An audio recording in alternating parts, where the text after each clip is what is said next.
तहरीकी मखलूत हुकूमत ने मुसलसल चौथी मरतबा पेट्रोल की कीमत में इजाफा कर दिया।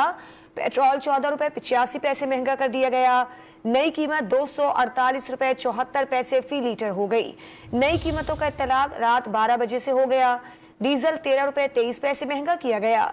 इसकी कीमत 276 रुपए 54 पैसे फी लीटर हो गई।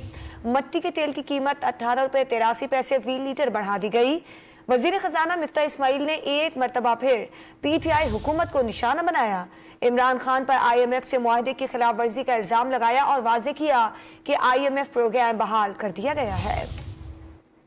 IMF से अब हमारा मुआहदा हो गया और वही मुआहदा हमने फिर से बहाल किया है। वही प्रोग्राम को बहाल किया, IMF के प्रोग्राम को। और उसके तहत जबकि IMF कह रहा था कि अब तक इमरान खान की हुकूमत की दानिश के हिसाब से आपका 30 रुपए PDL होना चाहिए और 17% सेल टैक्स होना चाहिए, लेकिन काफ़ी तवील अरसा लगा हमको।